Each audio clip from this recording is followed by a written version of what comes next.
Good evening. West Hartford prides itself in welcoming newcomers, including immigrants who choose to leave their countries and refugees who are forced to leave to escape life-threatening situations. Working to be a community of support and connection involves raising awareness and building relationships. Tonight, we hope to do just that by hearing directly from young people about their journeys, along with ESOL school staff and a community supporter.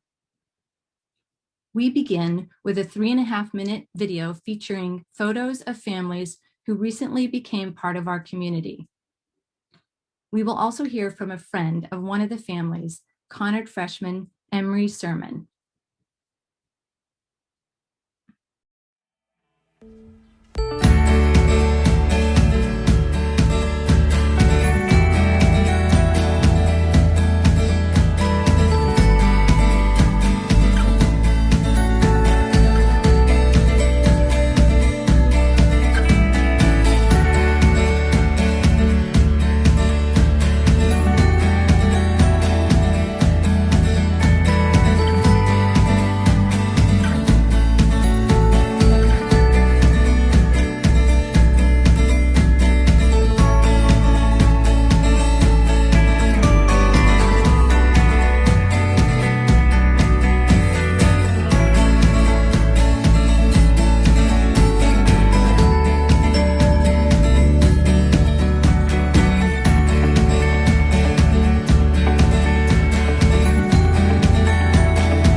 Hello, my name is Emery Sermon and I'm a freshman at Conard High School.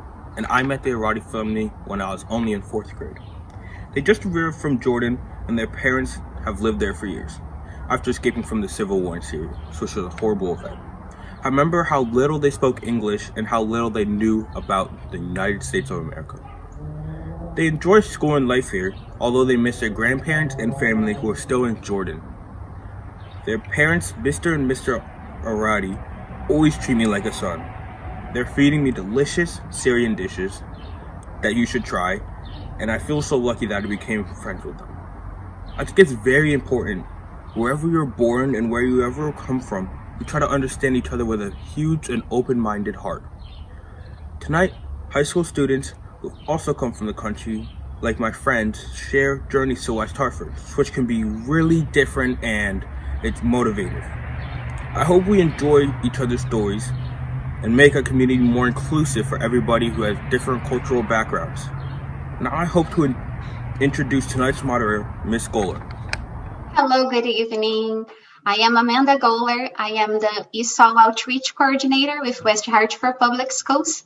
It's very nice to have each one of you here join us tonight. I would like to start by introducing our panelists. So I will ask each one of them to wave as I say their names. I will start with Ms. Ross, Shalise Ross, and Carrie Berman, Sophonias, Luis, Omar, Deborah, our other friend Luis, and Kim.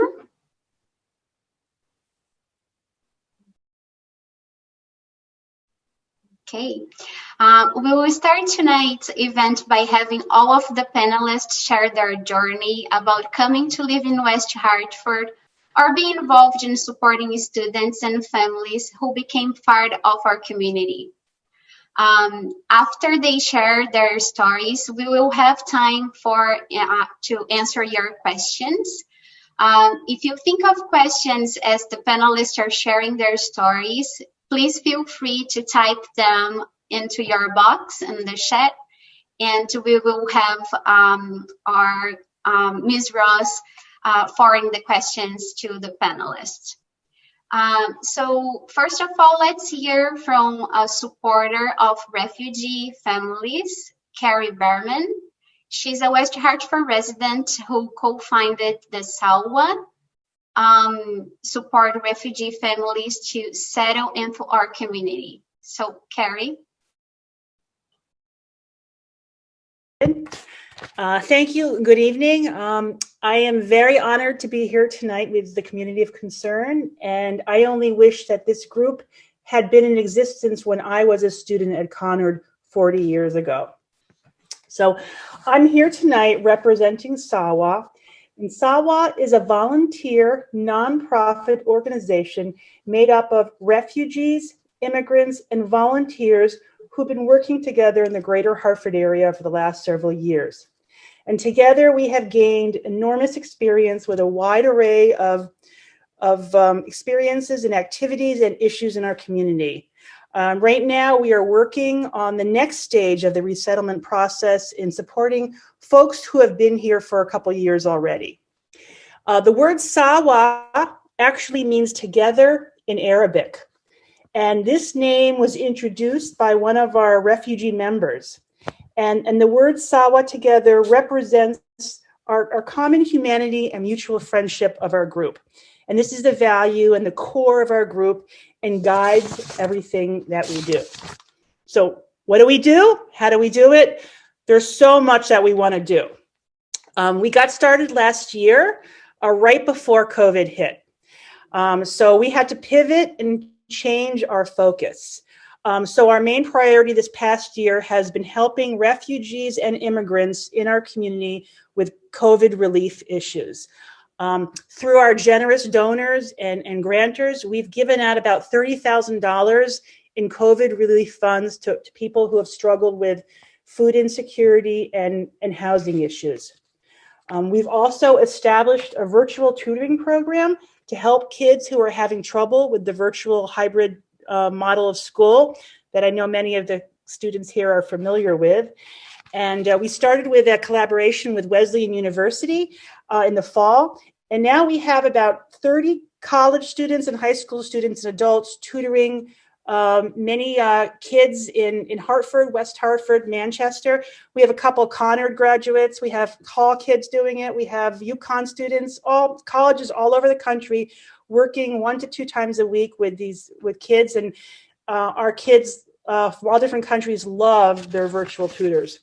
We're also working on a project with the Trinity College Action Lab, and they're helping to do a needs assessment of the refugees, specifically the Syrian and refugees from Africa in the community, and that will guide our work.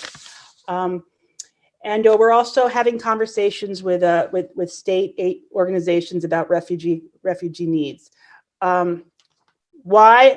Why am I involved in refugee issues and refugee settlement? Me, a middle-aged West Hartford mom, right? But I just want you guys all to know that I am the grandchild and great-grandchild of Russian immigrants who came here 100 years ago fleeing persecution. I'm also the child of a Holocaust survivor who was a refugee herself for 5 years in Europe. I'm an educator who has worked with students who come from all different countries. And I also, like Emery, met an amazing Syrian family 4.5 years ago who just kind of touched my heart, and they became my second family. And that's how I met Emery, and Emery was incredible with this family and the kids, and became like a huge role model for this family. And I think I was in one of the photos in the slideshow. And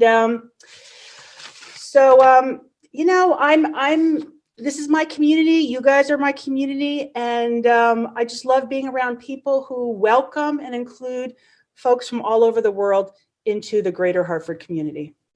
Thank you. Thank you very much, Carrie. This is definitely very nice to hear and wonderful to know and to see that there are people like you helping and supporting our refugees' families. Next, we will hear from Shalise Ross, our district-wide ESOL curriculum specialist. Shalise. Hi, everybody. I am also very honored to be here tonight. And very thankful for the organizers and Amanda and the students for their bravery and putting this together, and all of you who are joining us tonight. I really hope that we are able to give you some perspective and be able to hear through these experiences of the students that we've had in West Hartford. As I am the ESOL curriculum specialist, that's ESOL, which stands for English for Speakers of Other Languages. Our program is designed to provide English instruction to students because they're learning it as their second language or third or fourth language, or maybe even more. But we also, our ESOL teachers also take on the role of being counselors and community connections we don't just work with the student that we work with their families, really helping them to learn the ropes in West Hartford and really become part of the school community and the town community as well. Just a little bit about myself, my journey. Again, like Carrie, it's kind of funny, here I am, just a white woman who decided I wanted to go into education. And when I was at college, I got a job tutoring English learners who were in college. And I was minoring in Spanish, and I said, hey, I could use my second language skills to help others as they're learning English. And that really just turned my life right there. I decided to start focusing on instruction, like bilingual instruction and instruction for English learners. And really, since then, I have found so much happiness in this field, and being in West Hartford is amazing. I've worked in other districts that aren't as diverse as West Hartford, and I think that is a strength that our community has, and I'm so happy to be here. Our student panel, we have a variety of students who come from different places. And of course, we couldn't get them from every place. We have over 74 languages spoken by students in West Hartford. And we have just over 600 English learners. That's not including the ones who have started off as English learners and then exited the program, reached English mastery along the way. Our top languages in West Hartford in this order are Spanish, Portuguese, Mandarin, and Vietnamese. Mandarin and Vietnamese are very close. If you look at our ESOL population, Arabic actually jumps in there above the Vietnamese. No, sorry, Arabic, and then Vietnamese, and Mandarin drops off of the top four. So if you have any questions about more specifics about the West Hartford schools and the programming that we provide for our students, feel free to put it in the Q&A. At the end, we'll also be following up, sharing our email addresses with you all. If you have any questions, feel free to reach out to me as well. Thank you. Thank you very much, Ms. Ross. Before we hear from our students, I wanted to share a little bit about myself, actually, with all of you. As you can tell by my accent, I am an immigrant myself. I moved to the United States from Brazil almost 8 years ago. I do not speak any English at all when I first moved here, and I had an amazing opportunity and experience of living with West Hartford host family. And they not only taught me English or helped me learn English, but they also showed me how amazing this town is, and they became family to me. So every time I meet a new student or a family, it's almost like I can relate somehow because of the experiences. And even though each one of our stories and journey are completely different, in some aspects we can connect. I come from a very big family in Brazil. I only have one sister, but my mom is one of 10. So we grew up all together living at the same house. I was the first one in my family to go to college. And having that school experience and trying to achieve my goals and supporting my family was always my primary goal in life, and so I did. And then leaving the family behind and moving to a new country was, of course, very difficult. And it has opened many doors, of course, and I'm very grateful to be here today. However, I still miss my home country and I still miss my family. Part of my family is here today, but not all of them, unfortunately. And there are certain things that we will never be able to complete because we constantly miss. It's almost like a piece of us is still missing. So throughout my experience for the past almost 4 years working for West Hartford Public Schools, I was very lucky and blessed to meet people that has been to similar things or even situations that I would never imagine that I could be myself, and learning from them and being able to support and help them every day really is a gift. So one of the things that comes to my mind when I think about my experience comparing to students and families is that when I was here for the first year, I started taking classes at a college, and for a whole semester, I went to the wrong class. And at the end of the course, I couldn't receive a certificate for the program because I was absent in all of my classes. And I was like, this is not possible. I attended every single class. So later on, the coordinator for the program found out that I watched for the whole semester a law enforcement class. And because I didn't speak English, I didn't understand what was going on in the class. And the teacher couldn't communicate with me. So I just stayed there for the whole semester. And I like to remember that experience and think about how most of our students feel when they first get here. And they just sit in a class and they have no idea of what's going on. And then they have to figure it out and find the right support to bring them where they need to be. I will let our students share their stories now.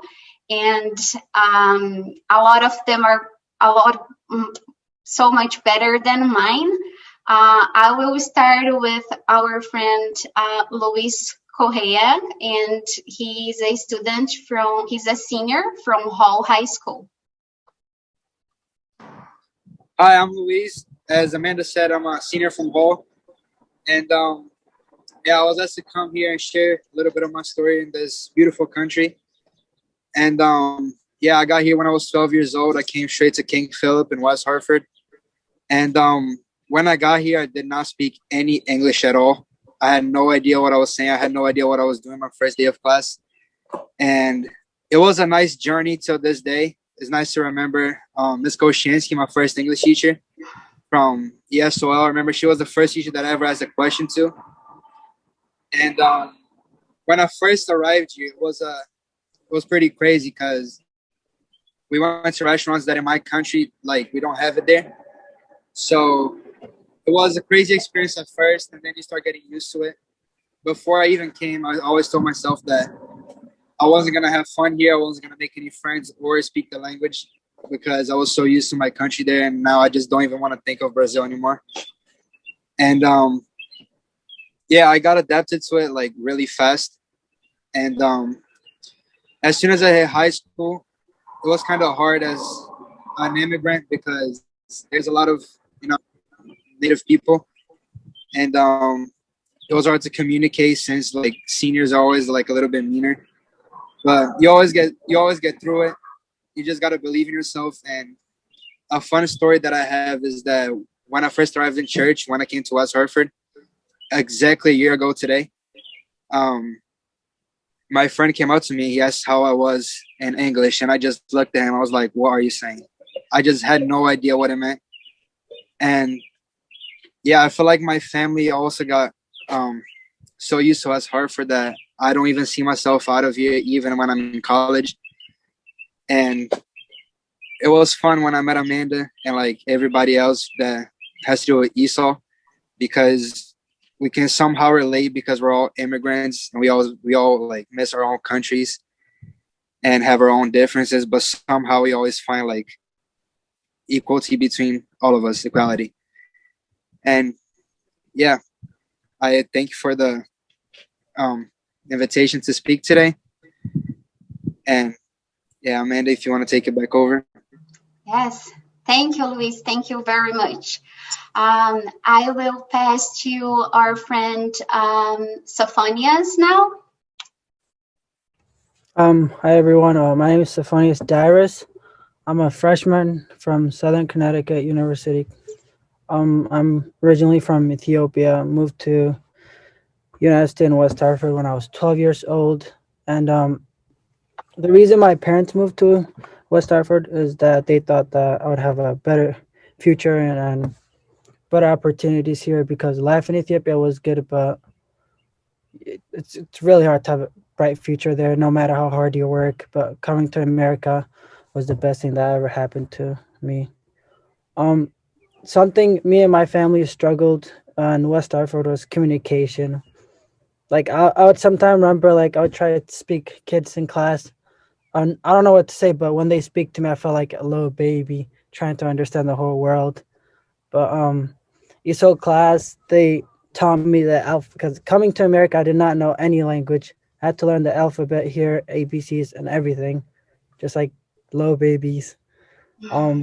But ESOL class, they were really helpful. Everything I know and learned is from ESOL class, and I feel like ESOL teachers don't deserve enough credit for their work. I feel like they should be getting paid more because they're doing more than what they need to do.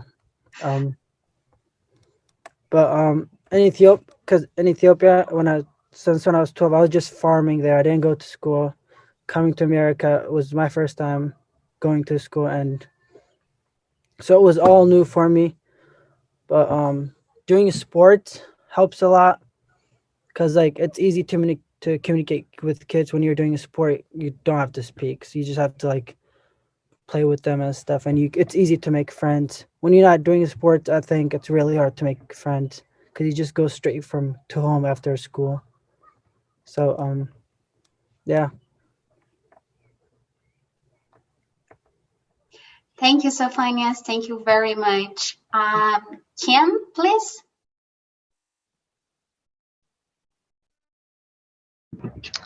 Okay, so my journey is a little bit sad because I was come from here from in the year of 2017. That's just close to right now, you know. But when I come in, I was 13 years old, and right now I'm senior in her high school. So the first coming, my family and I don't speak any English, you know.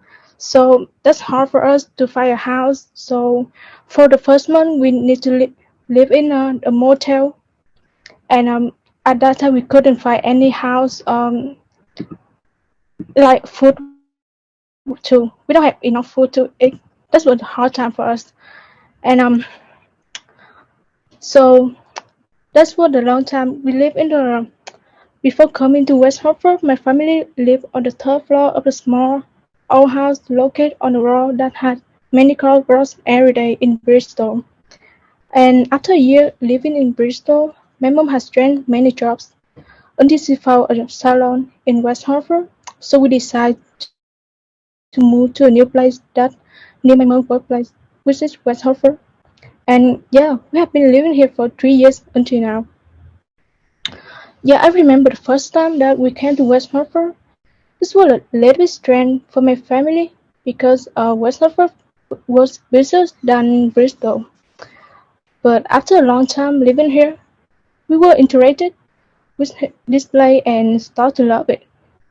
There was many reasons for me to love this place because the people were friendly and the lifestyle was safe for us. So for the many years staying in here, I got many questions about like, do you miss your country? What do you give up to move here?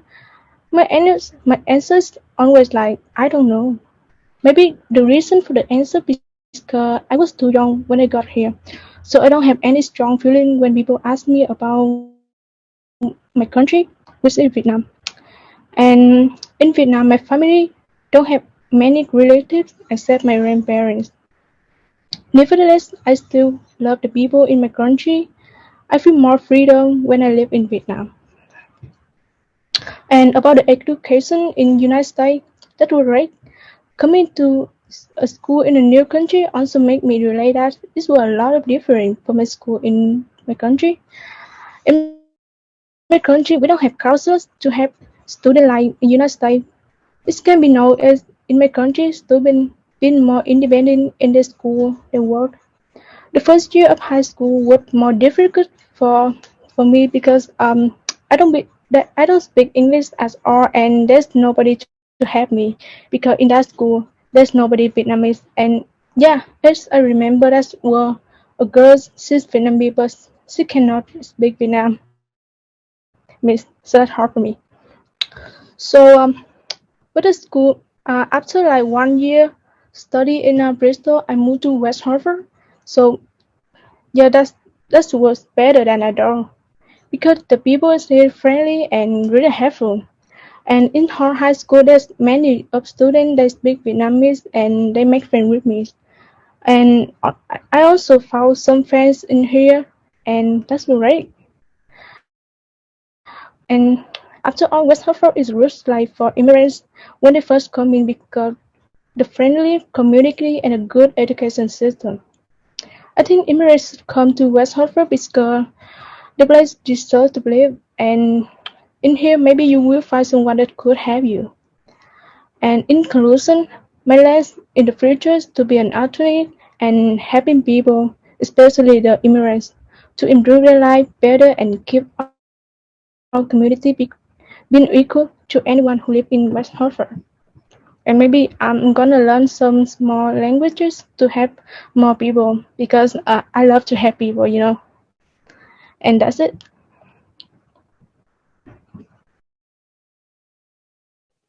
That is wonderful, Kim. Thank you very much for sharing all of that with us. Now, Luis, the other Luis. Yes, so thank you. So first of all, thank you to being part of this. And I am Luis and I am 12th grade in Ho High School. So my country origin is Peru. So I came here when I was 16 years old and I only have a 1 year here.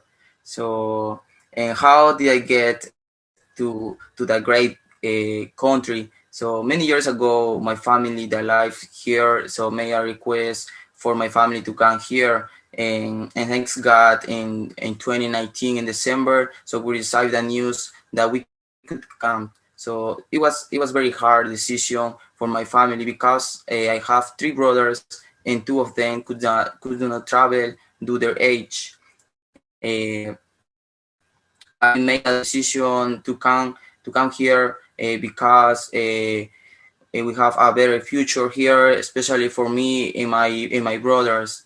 So why my family decide to move to West Hartford? So my family knows the life here is better. So with a young people, we have many opportunities. So for work and study, and now and I can see there are many opportunities, like a person, like a worker, and yes. So in Peru, so my parents was a teacher. I have my brothers just study like is like me. So yeah, so when come here, it was difficult because we come to a new culture, a new language, and different way of life. So my parents still do not speak English, and sometimes it is difficult for them to understand. So and now I'm learning, and I can understand. I speak a little English. Uh, yes.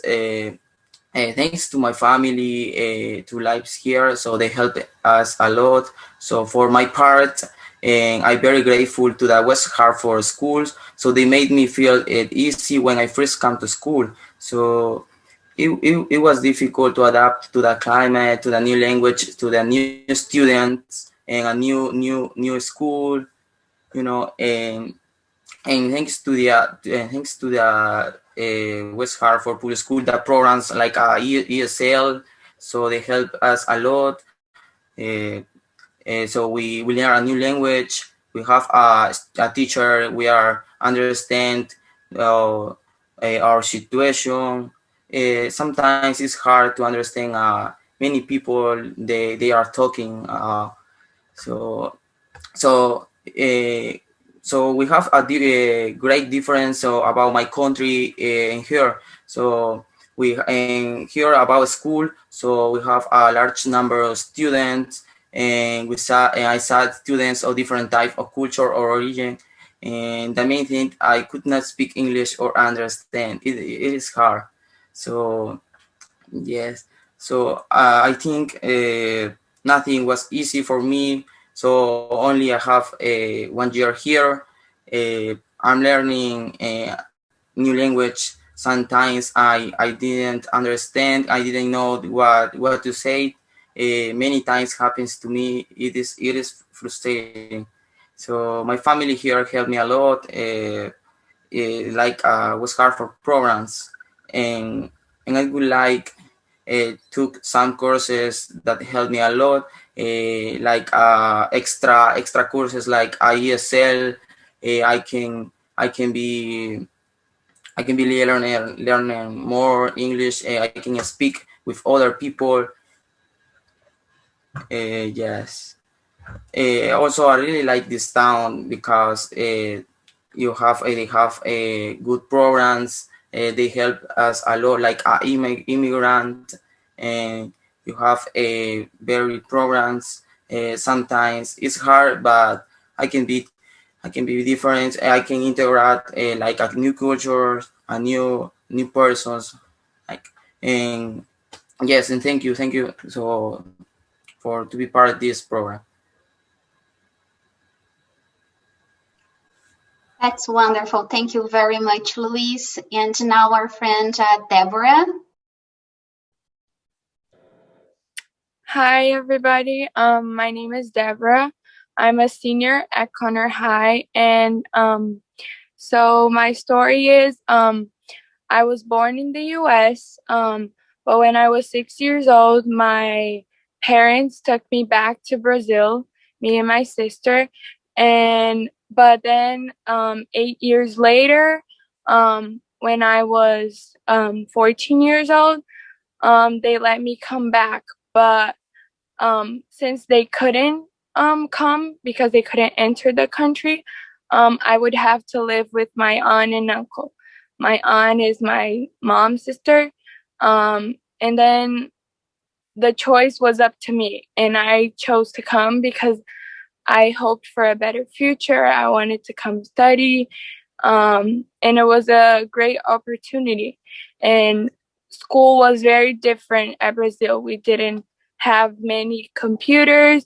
There wasn't books for everybody. So we mostly use notebooks and pencils. So when I got here, me and my sister, I was lucky to have my sister, at least have my sister. When I got here, I remember like I didn't know how to use Google Mail and all these stuff and like Google Drive. So dealing with basic technology at school wasn't like I wasn't used to it. And so I was lucky to have ESOL because ESOL was such a support because at home I live with my aunt, my uncle, and they got two little kids, a 9-year-old girl and a 10-year-old boy.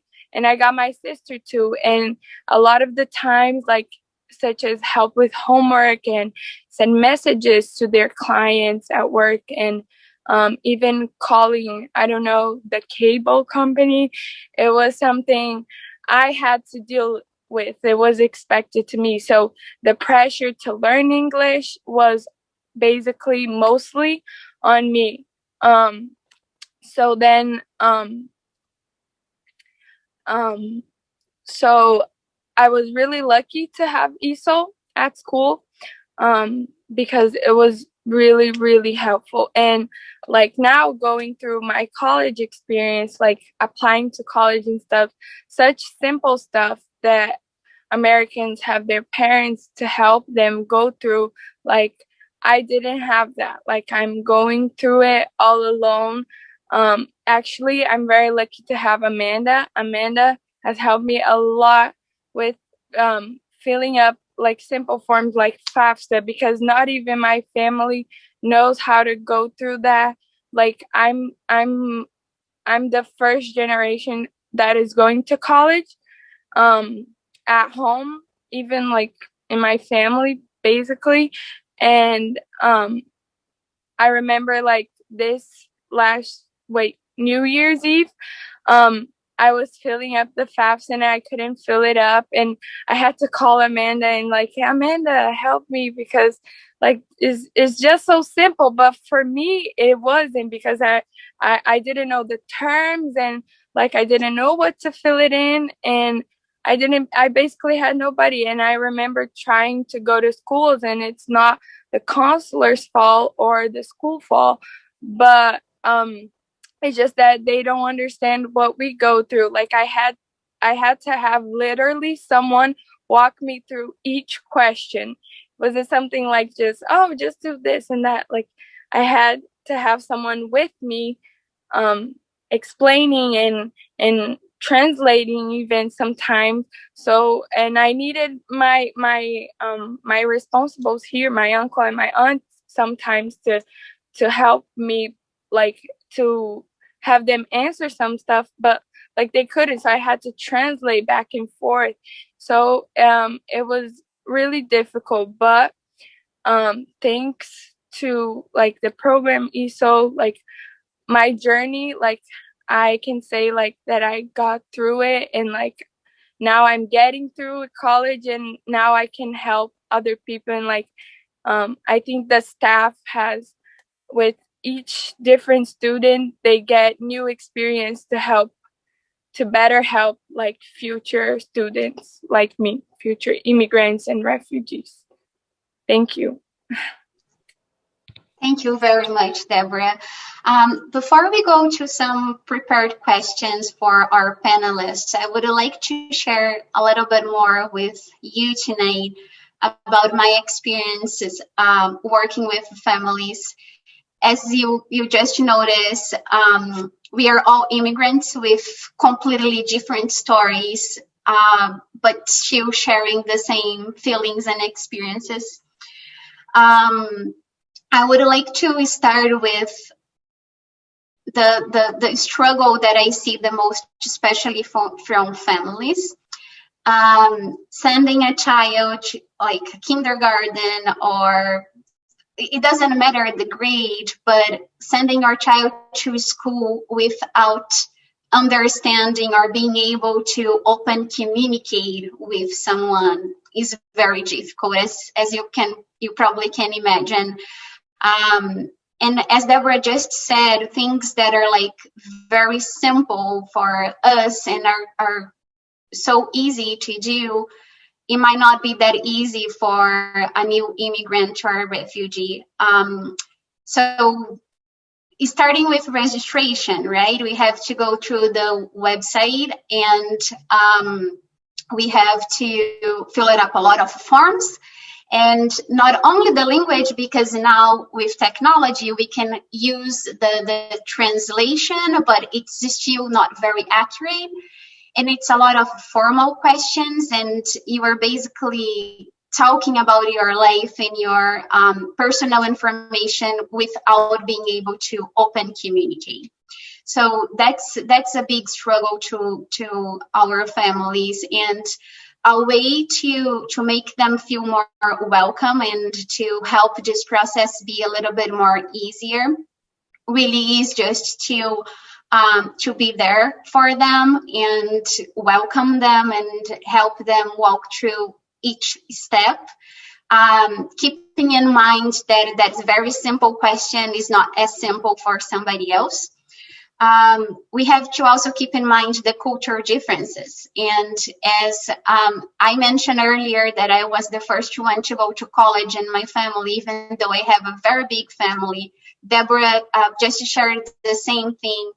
And it is very common. So if we think about, I will refer to Brazil because that's where I'm from. Education is very, very different. And in some places, we have wonderful schools. Other places, not as great. Some places don't even have schools. It's like Sophonias was sharing earlier today that he didn't even get a chance to go to school before. And every time we hear a new family arrives, and depending on their journey and the path that they choose to get here, some families come here with a visa, some family comes with a work visa, some families come through Mexico, and it doesn't matter which way they come. Usually the goal is the same, is to provide and offer their children a better life, a better opportunity. When we hear from someone that came, for example, through Mexico, I have recently experienced a very open and detailed experience from one of our families about their journey.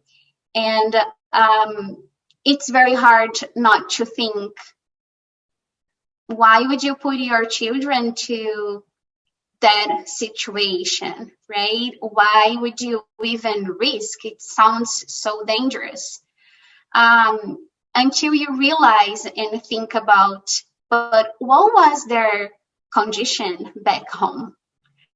Of course, the risk was worth it because they didn't have food, they didn't have a place to live, they didn't have school.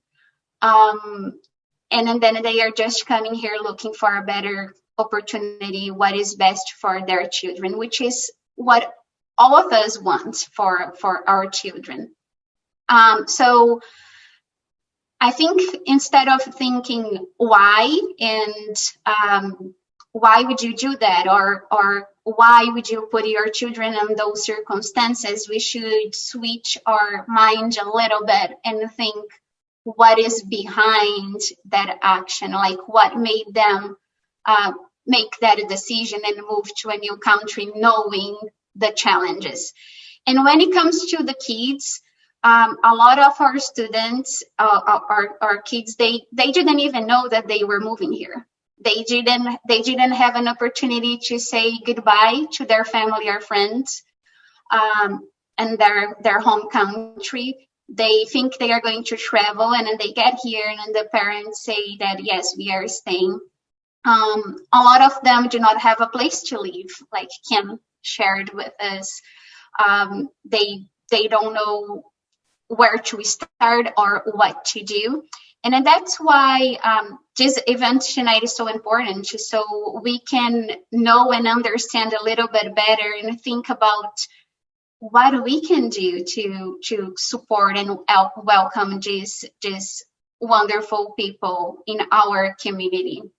And part of that is also thinking about what do they have to offer, right? Because a lot of times we just think what we can do to help, what we can do, and what if we do this, what if we do that? And we forget that they may not speak our English, but they do have their values and their culture, and this is very rich and should be shared with our community as well. I would like to invite you all to start thinking about some questions. And what else would you like to hear from our panelists or from our guests or from myself? And if you can start interacting with us and let us know what else would you like to know? What other information can we provide? That would be wonderful. I will just share a little bit more about a few experiences just to give you an idea, and maybe you can start thinking about questions. But recently, when I was I work with a group of middle schoolers on Saturday, and we always have a moment to talk about what they are struggling with or what they like. And usually the answers are very similar when it comes to feeling isolated or it's very hard to make friends. A lot of them share how terrified they feel when they first start school. I had once a student, and I was walking in the hallway, and I passed him, and I asked him, "Shouldn't you be in class?" And he said, "Yes, my teacher told me to go to Google Classroom." And this was before pandemic. And I said, "Oh, okay." And he said, "Do you know where this class is?" And I explained to him that Google Classroom was on the computer, and she meant for him to go in the computer and look for his work in Google Classroom.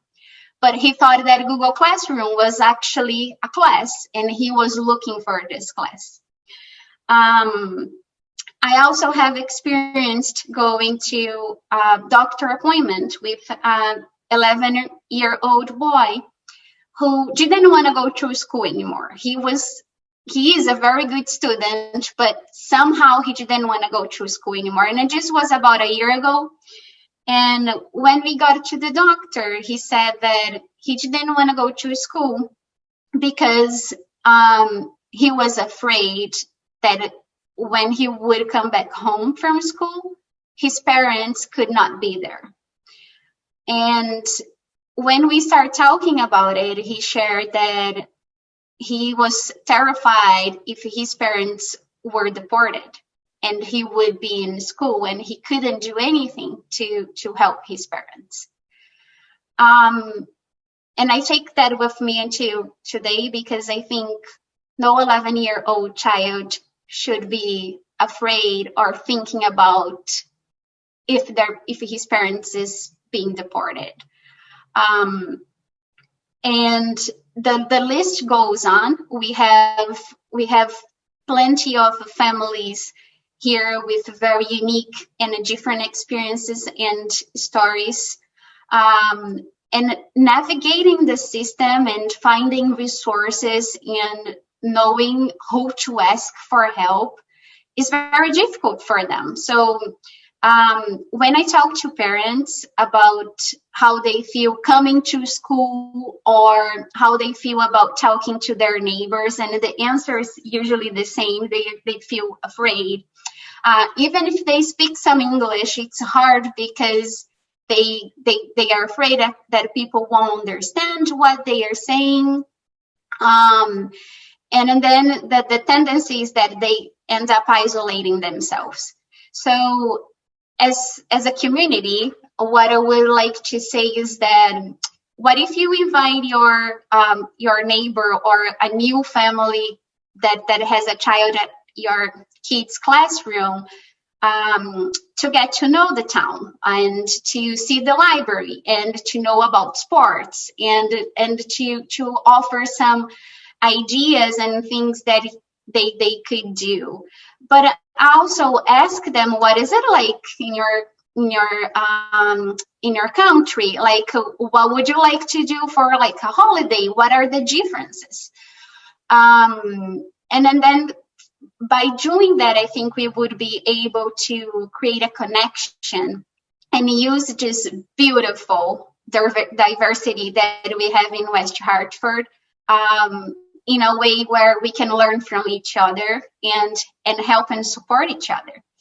I would like now, so Ms. Ross, do we have any questions so far? We do have a few that have come in. Thank you, audience. Wanting to start off by just, I know some of you have did mention it, but what would be one piece of advice that you would give new immigrants coming to our town or our school system today or this month? You know, one piece of advice. Kim, you want to start us off? Oh yeah, I was thinking about that. So this gonna talk about the past. So the first time I coming to United States, I was getting depressed about school and life, something like that. And I get some advice for you. That if you are immigrant and you are bearing, please keep your eye on your child, because that's so hard for them. For the first year they come to United States, and you know they're gonna be depressed or something like that. And if you're an immigrant and you're a student and you don't know any English, please take your time. And language cannot study in 1 year, and you cannot push yourself like me. Yes, and that's my advice.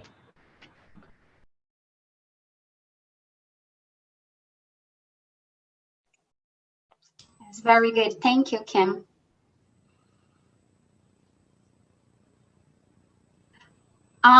So we also thinking, and more like through a staff perspective, I see a lot of people thinking what teachers can do and what the school can do, right, to better welcome students. And we talked about this a lot with the students and on a daily basis. And of course, when it's a brand new family and there is no English at all, the communication can be difficult. But just recently, we had parents and teachers conference in March this month. And this was a family from Bugby School. Hopefully we have someone from there here, because this is great. And this family was feeling very insecure about sending their kindergarten child to school during the pandemic. And the parents do not speak any English. The child has never attended school in the past, so no preschool.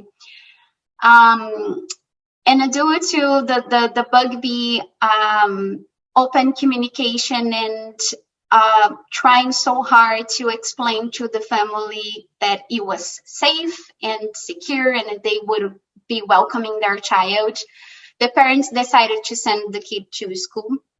And now in March, the father said that even though he never understood a single word that the teachers or the school staff said, every time we have a meeting or that he is dropping off his son at the school, the love and the care that he sees and feels for the staff is, it doesn't need any word. So he said that the smile and the love is a universal language, and he felt comfortable and he felt welcomed just by that smile and by feeling that care from the teachers. And he felt very happy to be sending his kindergarten student to school. If we are thinking about what the community can do in general, I think you would really be getting to know the kids.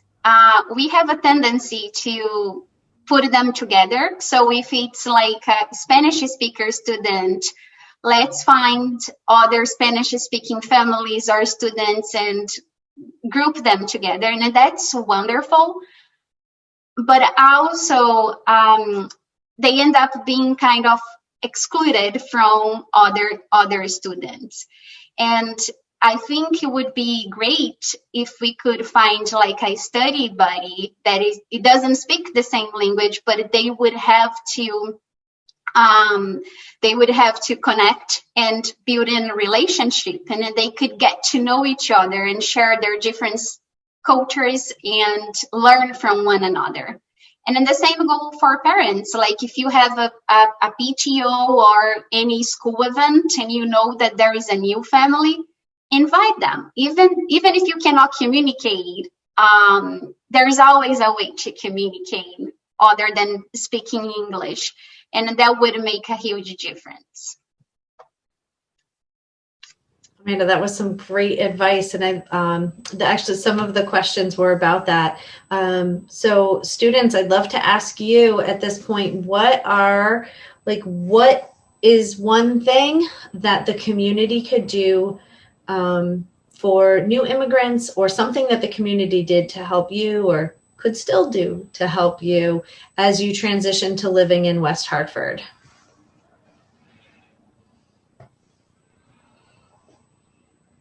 You can raise your hand or just unmute yourself if you want to jump in with something the community can do to help your families transition to West Hartford. Sophonius, go ahead. I don't know if there, at least during my time, I'd never heard of one, but I feel like something our town could do to help immigrant and refugee families is to start a community hub where like people from different countries and can come and learn about different opportunities and help they can get around the community. It's a great idea. Any other students have other ideas or a piece of advice for the community? All right, go ahead, Louis. So I really like this town. So maybe you are organized or more of these meetings or like this, so to make the immigrant or refugees family feel at home, they feel calm, they feel relaxed here. Great, thank you.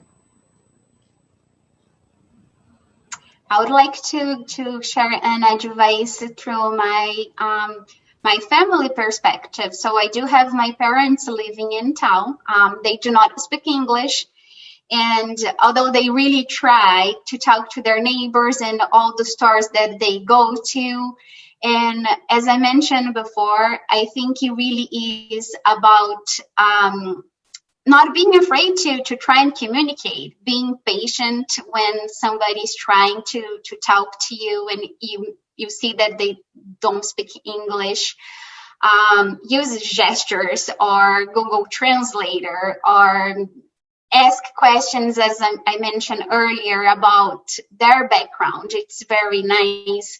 And there are so many things that we do here. And as I said, it's very normal and basic for us, but it's completely different for others. So, for example, Super Bowl. None of other countries have Super Bowl. So, what if you can invite your neighbor or your friends to get to know and teach them about that a little bit, or any other holiday or cultural things that are available for your family, and also do an exchange, get to know what they do in their home country, what is good about their cultures. And you can also do that. So I think that's a great way to welcome our non-English speaking families. Amanda, you just led right into the question I was going to ask next. So one of the questions that came from the audience was, who was the first person that really made you feel comfortable and part of our community? And what did they do to make you feel that way?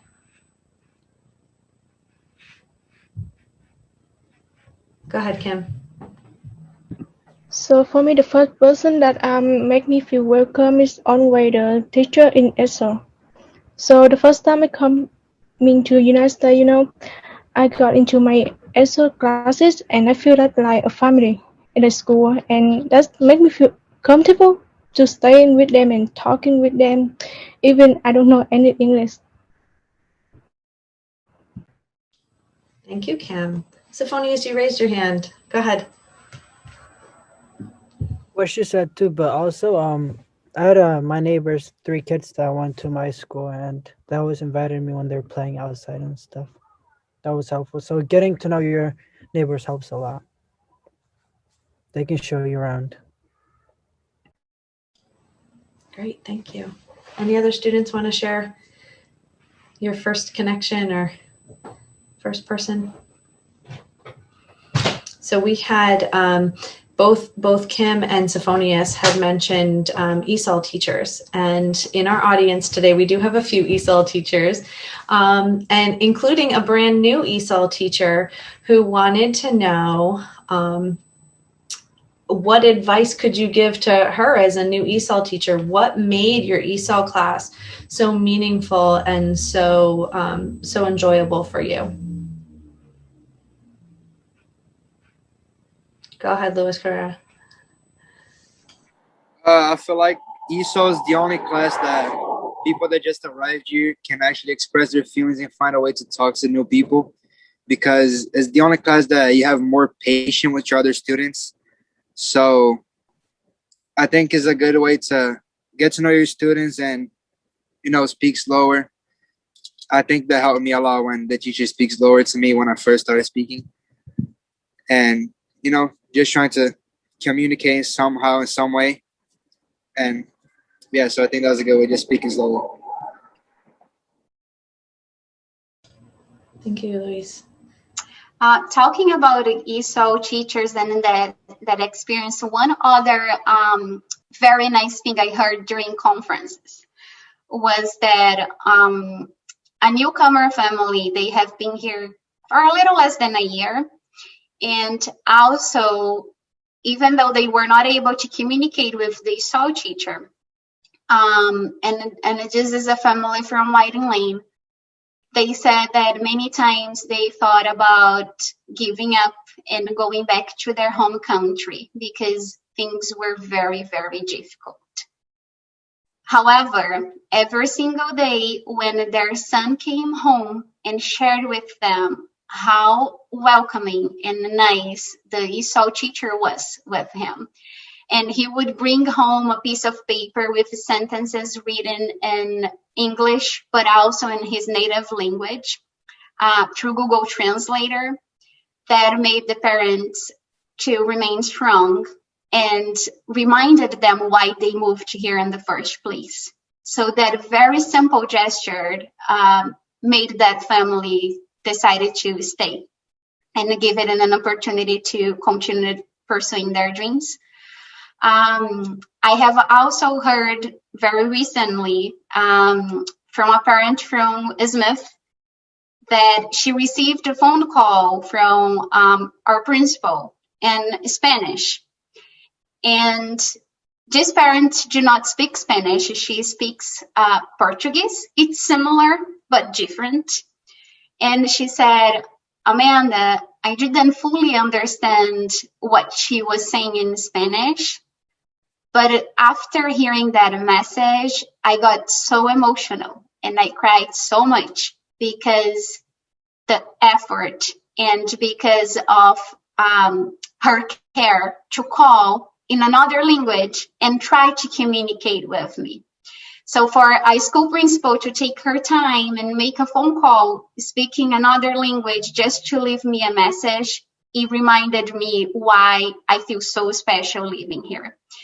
And that makes me think about how many teachers and school staff and parents and students we have that speaks a second or a third language. And even if you're not fluent, but if you speak some words here and there and you can share that with a family, it certainly makes them feel happy and welcome and change everything. So even if you were still talking about conferences, and Louise mentioned Ms. Koshinski, and I know she has been using very simple apps to try and learn Portuguese. Every time she says a sentence in Portuguese to a parent, I can see like the shine in their eyes and how happy they get to hear that they are trying. So it kind of like breaks the ice and makes families feel that we care and we are trying to communicate. And I also, before I forget, I wanted to mention regarding things that are so simple and basic to all of us, such as special education and services that we provide in our schools. And it doesn't exist in other countries. So it gets a little bit tricky when it's time to explain to a family about assessments and about supporting and services without thinking that they may not know what that means.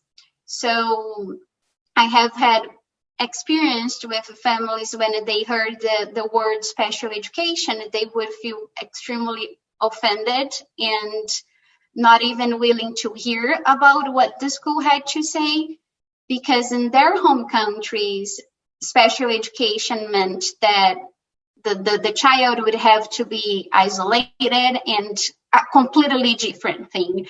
So it is very, very important that we keep in mind that there are a lot of different cultural differences. So even if it's something common to us, it might not be known by other people from other countries. Awesome. I have a question for Louis with an S. Louis with an S. So you are relatively new and you came right to Hall. And I know you were saying, we've talked about our ESOL teachers, but could you talk to us a little bit about your regular classroom teachers, the non-ESOL classes, and what those teachers have done or can do to make you feel comfortable in class? I know you've been trying to take as many regular classes as you can because you are set on college. So that's why I'm asking you, Louis, with an S, Louis L.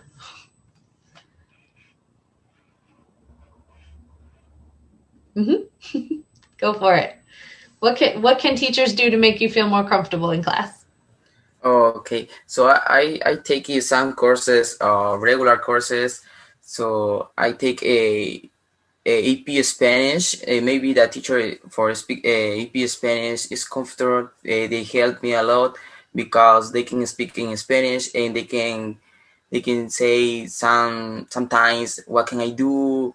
And also I have a math teacher, and sometimes I didn't understand some classes, but I send a message and they explain me again, and she said me, and you can log in and after school, and she can explain me after. And also I have a concert band classes. The same thing. The teacher say you can log in after school. I can teach something you didn't understand, and it was is sometimes it's hard understand. It's hard to say what happened, what can I do. Uh, uh, I am very grateful. So my counselor, she speaks Spanish, and my first day in school, so they helped me a lot. So they know the each part of from school. They know the teachers, the principal. It was very great person. So with me. Great. Thank you for sharing those connections with us. We also had a question specifically about libraries and your school libraries. I'm wondering if there's something that any of you wanted to share about your experiences with the school libraries, or things that they can do more to help immigrant students, books in different languages, or signs up of where to find things. What are your thoughts on that? How has the library helped you, or what else can they do to make that experience better? Louis with a Z, I saw you nodding your head. What are your thoughts on that? Yeah, I think it would be nice if they put like books in other languages, not only for the immigrants, but also for like people that are trying to learn another language. They only speak English. And yes, signing, maybe like putting signs in every like section of the library. They have signs already, at least the hall, but they're all in English. So like it would be nice to put like in the more like spoken English at the school. And yeah, I think that. And don't forget to, like, if you're not in high school yet, don't forget to bring books whenever it's due, because you gotta pay a little bit of money. It's not that much, but yeah, I learned it the bad way. So remember to return your library books, everybody. Deborah, go ahead. I remember in middle school, the first year I was here, the library, we used to spend a lot of time in the library. Our ESO teacher used to do activities with us there, and she was really friends with the I think the library director. And I remember she coming up to us, at least I think for us Brazilians, and asking for a book in common that she would order in Portuguese. And I remember she going up and asking other students with in our class that spoke other language. So I thought like that first year, and like it was really comfortable, and she made me feel like, wow, she really cares, like, and it was really good. And like when the book came, she was like, oh, your book is here. And then like we all wanted to read it at the same time, but we had to like we had to share and like assign it off. But that was really good. That was like, it was really caring and really kind. I think it was a lot of attentions. Thank you, Deborah. I have a question specifically for Sophonius. One of our attendees is wondering, as you're thinking about your future, is your childhood experiences in farming, how does that weigh in on your future? Are you planning on going that direction, or are you planning on going a different direction? What's your plans? I'm majoring in business and marketing, but farming is something I always want to do. Like maybe when I retire, I want to have a small farm. Awesome. Thank you. And I'm going to start off with Kim on this, but it's definitely one that I'd love to, and I know the audience would love to hear from all of you if you can, about so it's got two parts. The first part is, what do you miss most about your country? Like, if you can come with a specific thing that you miss most about your country. And then the second part is, what can we do in West Hartford to help fill that gap, to help comfort you when you're missing that? Kim, why don't you go first? Okay, so the most thing that I miss about my country is the freedom. Yeah, that's normal to people when they feel freedom in their country, and I think West Hartford should be like making a club or something like putting the people in the same country together, so they're gonna let to know together, so say about the culture and what they did in the same country, something like that. Thank you. Who's next? Deborah, you want to go for that one? What do you miss most about your country, and what can we do to help you feel happier here, or to fill that longing that you have? I think the most thing I miss is my family, but like I think because our Brazilian community in West Hartford in general here is so big, I think like we got stores and restaurants, so I don't miss much like food and stuff, but I think the only thing that I really, really long for is like family, like that closure. I think for the rest, I think everybody's done a pretty good job. Oh, thank you. All right, Luis with a Z. Thank you, Deborah. Yeah, so as Deborah was saying, like Brazilians were like our culture, we always like to stay around our families. So it's always nice to be around Brazilians and people that speak our own language. And something I miss a lot from my country is my house. Ever since I moved here, I always lived in like small houses, and my house in Brazil is pretty big. So I miss having like space, and my room's like pretty small now. So yeah, and my family, well, after I moved here, like most of my grandparents, well, passed. So I don't really have anything there to hang on anymore. So yeah. Thank you, Luis. All right. Thank you. I also think that what we miss the most are tied to what we became us, right, from our country, and thinking about the freedom. That's what I hear all the time from the kids about playing on the streets and going to their neighbors' houses without asking permission or having to set up a time or a play date. This is something very different for immigrant students and families to understand, that they need to set up a play date and put it in the calendar and then go and play together.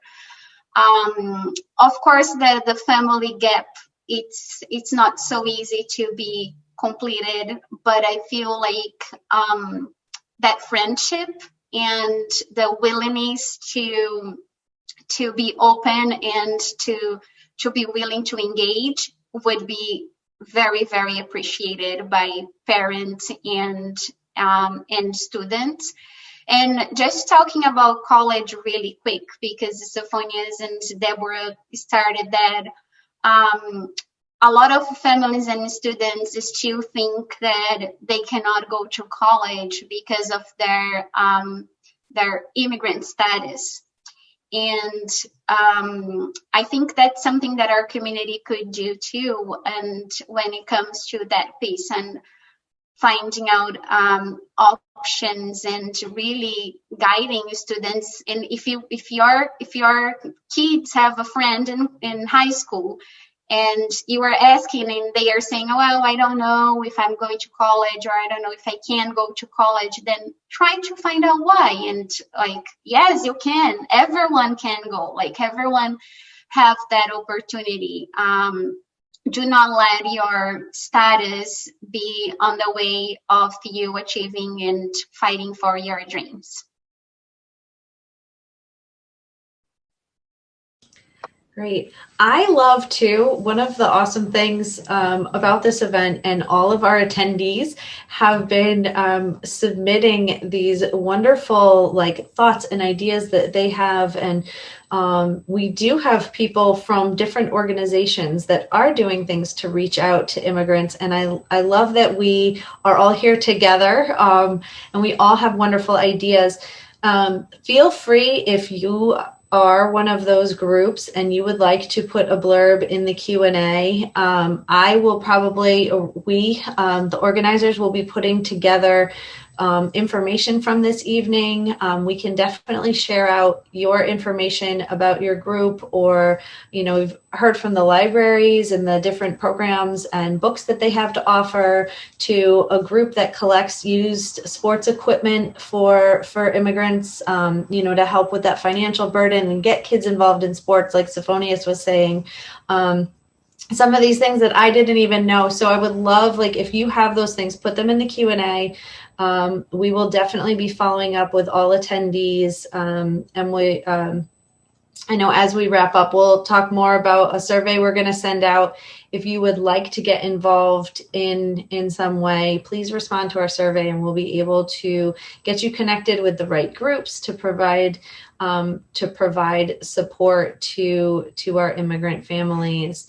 And I think at this point, I'm going to pass it over to Amanda. There were a few questions that we didn't get to, so I apologize if your question was on there. I'm going to pass it over to Amanda to wrap up, and our contact information will be available to all attendees if you would like to follow up after. Thank you.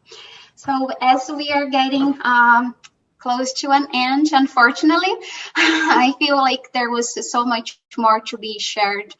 I was trying very hard to think about a very nice a speech or something meaningful to say. And every time I try to write things down, I can never do that, because I'm there are so many emotions and experiences that comes through my head, and I decided that I would just speak my heart out.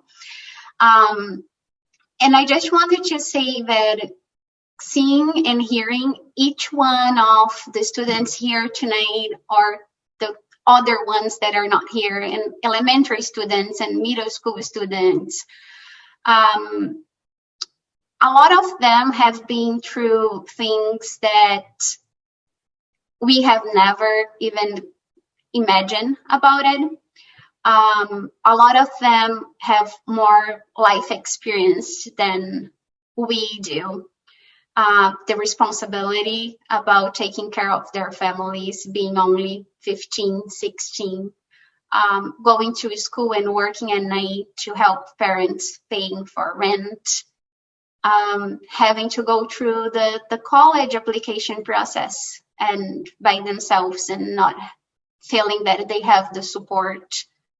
Being an AP student or receiving a honor merit for something, and the parents not being able to understand or to recognize that because they don't even know what that is.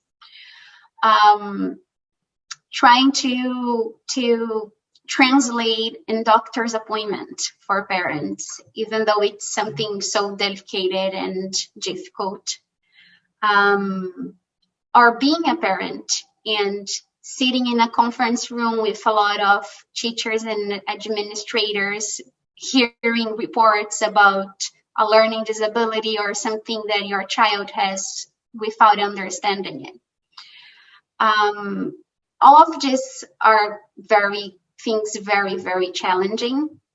And at least from my perspective, I think the answer to help and to better support families and students really is be open-minded.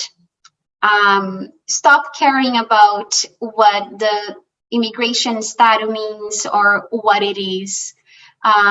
Stop thinking about why would they move here? Why would they leave their home country and be here going through this? and try to think that maybe generations ago, one of your family members were in the same situation. We are a country of immigrants, after all. And you were having a wonderful opportunity to have each one of them sitting in class next to your children or teaching them. And maybe years from now, you will see them doing something amazing and sharing with the world what they have learned because of this amazing experience. One other thing that I really wanted to share is that I would like you to reflect for a little bit as a parent, or even as a teacher or an educator. If you were in a different country where you do not speak that language, and you have to communicate to your children's schools or go to a hospital and not understanding what's going on or what to do, how would you feel? And what could you do to make that person feel better? And I know that it's difficult and we cannot speak all of the language. I wish I would speak all of the language and not only Portuguese. But there are other ways of communication, and we cannot let the language barrier be on the way of our students' success and connection to our school and our community. Really think about that the love is a universal language, so being kind and at least trying and being open is really the best way to go to support all of them. And if you have an ability that it's not speaking a second language, but you were very good filling up forms, or if you were very good organizing schedules and looking for resources, or if you were a doctor or an attorney, or you have ideas on how to support these families, please reach out to us, because we need help and we can use your help and your support. And for school staff and teachers, I just would like to say, try to see our students with a little bit of a different perspective. So, because a student's falling asleep in class, it doesn't mean necessarily it's because like he's not following a bedtime routine. There could be so much more into it. So I think getting to know your students and the families is really the best way to go. To any of you panelists wanted to say something before I start our closeout? Students, I wanted to let you know there are so many submissions of thanks from our audience members, thanking you for your bravery and your perseverance through all of the difficulties you faced as an immigrant.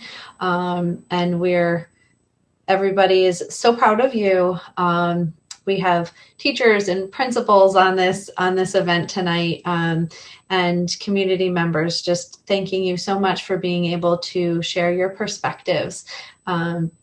So we thank you again. And Amanda's going to do our final remarks for us. Yeah, so thank you all of our panelists for letting us get to know you and for sharing our journeys. It's definitely means a lot to us. Thank you, our audience, for letting you know. You will get an email with a survey to fill out and share what skills, language, and interests do you have to connect with immigrant and refugee students and families if you are interested, including some of the areas of need, support, and connection we talked about tonight. I would definitely like to give a special thank you to Community of Concern, Rebecca and Mommy, for having this idea and organizing and working with us. It really, really means a lot for me and for our schools and families and students to know that you care and that somebody is there to support and to help us. So thank you very much.